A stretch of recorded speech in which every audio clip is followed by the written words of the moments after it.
The Spine of Albion, The Discovery, The Pilgrimage, Part 1, because this is quite an extensive part of the chapter. Greatly inspired by The Sun and the Serpent, I decided to take a couple of weeks off, working during April 1991, and travel to the southwest of England from Lancashire to visit for the first time some of the places featured on the St. Michael line, such as St. Michael's Mount, Glastonbury and Avebury. My pilgrimage began at Land's End, where I doused the Michael and Mary currents, entering the country at a granite rock formation overlooking the Atlantic called Carn-less Bull, spelled B-O-U-L. After following the serpents for many days, I was able to refine my dowsing skills to differentiate between the male and female currents. There are obvious differences between the two. The feminine current seems to weave about the countryside with more mobility than the male, preferring to course through valleys, springs, holy wells, and lakes. The male flow appears drawn to high places, such as hills, mounds, and rocks, radiating a certain power and rigidity in comparison to the gentle and serene nature of his counterpart. I doused these currents to be large circular beams, as tall as they are wide. Perhaps this is why they are known as serpents or dragons, because they appear like large worms wriggling across the landscape.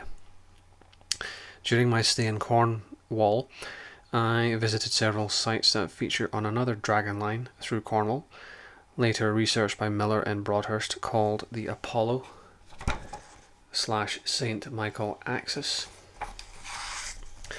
Beginning at Skellig Michael in Southern Ireland, the alignment goes through St. Michael's Mount in Cornwall, Mont Saint Michel in France, and Sacra de San Michele in the Italian Alps. This corridor of sanctuaries continues through Greece and her islands, where it connects with many sites sacred to Apollo, all the way to Israel. Their aim was to douse its corresponding male and female serpents, which they named Apollo and Athena. This remarkable quest is recorded in the Dance of the Dragons, published in 2000. Incidentally, by the way, I looked this book up on Amazon and it costs over £100 to buy this book, which is all the more reason why I'm going to get it. If a book costs that much, you know it's good. And you know it's got something that they, whoever they are, is trying to hide. They, the ominous they. My fascination for King Arthur and his knights since childhood influenced my decision to take a detour off the St. Michael line to visit the coastal town of Tintagel in Cornwall, Arthur's reputed birthplace. After ambling through the town, I was drawn to Merlin's cave beneath the ruined Tintagel castle.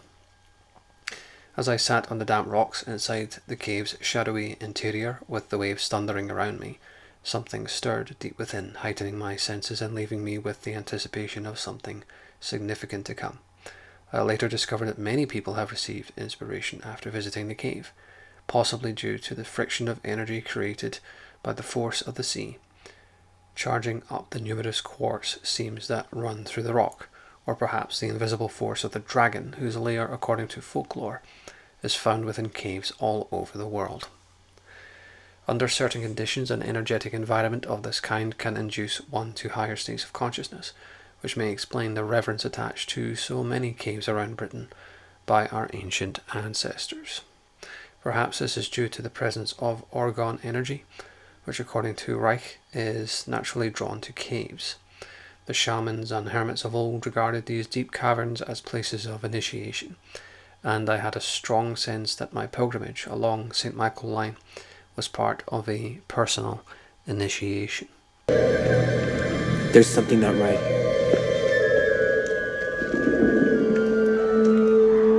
I feel cold.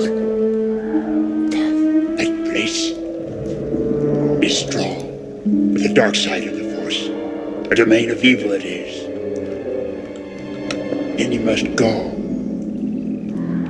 What's in there? Only what you take with you. I journeyed on through Devon, visiting many of the sites along the St. Michael line to Somerset, soon arriving at Glastonbury. I instantly made my way to the famous Tor, a conical-shaped terraced hill to the east of the town, topped by the tower of the old St. Michael's Church. As I sat wistfully enjoying Glastonbury's ethereal landscape, my thoughts turned to the St. Michael Line, the longest east-west ley line in Britain, and wondered whether there was a north-south equivalent. After a while, I descended the Tor and ventured into the town to explore the many shops selling New Age books. Browsing the shelves, I noticed a book called Brigantia, a this is a mouthful, a mysteriography by Guy Ragland Phillips, published in 1976. I need to look that up on Amazon. By coincidence, Brigantia was the early Celtic name for the region of northern England that included my home county of Lancashire. I wonder if that ties into the whole Kingdom of Strathclyde, by the way.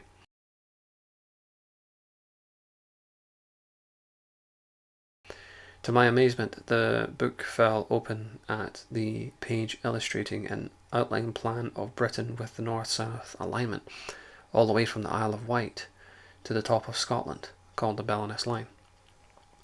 The projection of this alignment instantly impressed me, for it appeared to form the longest north-south land route avoiding the sea. This seemed the perfect counterpart to the St. Michael Line I had envisioned earlier. Phillips stated that the line is born out of Brigantia, which began as a divinity or political unit as far back as the Bronze Age, and possibly earlier. Its territory included the counties of Cumbria, Lancashire, and part of Cheshire. Phillips also stated that the name Brigantia was derived from the pre-Celtic goddess Bride, a cult figure known variously as Brid or Brigid, later Christianized as Saint Bridget. Watch movies like Bridget Jones' Diary with open eyes in future. Anyway, Phillips' discovery began with the research of a whole grid network of ley lines in Brigantia, including north-south parallels, 19 kilometres, 12 miles apart from the west coast to the east. He stated that these lines were 4 degrees west of magnetic north, which in 1974 was 9.5 degrees west of true north. He noted that the most impressive of these lines formed the best through route in Britain, which seemed pivotal to this whole system of lines in Brigantia. Starting from Lee on the Solent on the south coast of Hampshire, he projected this line through the cities of Winchester, Birmingham, Manchester, and Carlisle, crossing the largest body of water at the Firth of Forth via the Forth Railway Bridge. It then continues to the old prehistoric centre at Lairg and the tiny hamlet of Hope on the north coast of Scotland.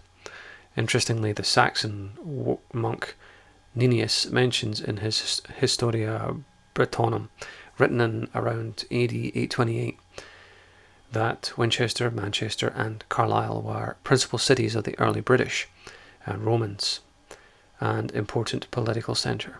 Interesting how he lumps in the British and the Romans together there, because the Britons and the Romans share common ancestry through ancient Troy. But anyway, Phillips named this alignment the Belenus Line after a legendary Iron Age king of Britain, who was a renowned road builder. Now, yeah, the whole idea that the Romans built all those roads in Britain is total bullshit. They were already there. All they did was improve upon them at best. Don't get me started on that.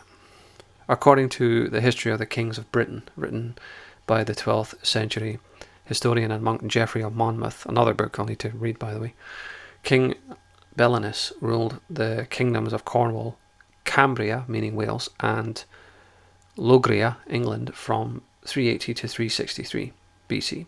During his reign, he summoned workmen from all over the island and ordered them to construct a road of stones and mortar, which would bisect the island, oh man, this word is a mouthful, longitudinally from the Cornish Sea to the shore of Caithness, and should lead in a straight line to each of the cities en route. Belenus decreed that all temples on these roads were to become safe sanctuaries for travellers, whether they were in fear of attack or arrest. Every citizen must respect a highway code of laws, first enforced by his father King Malmotius. Some historians have mistaken Belenus for a later king called Heli or Belai Mawar, son of Minogan, who reigned around 113 BC. This confusion may have arisen due to the adoption of his name by many later Iron Age kings due to its association with the pagan sun god Bel. Again, when you got places like Belfast, for example. But I'll leave it there for part 1, and thanks for listening.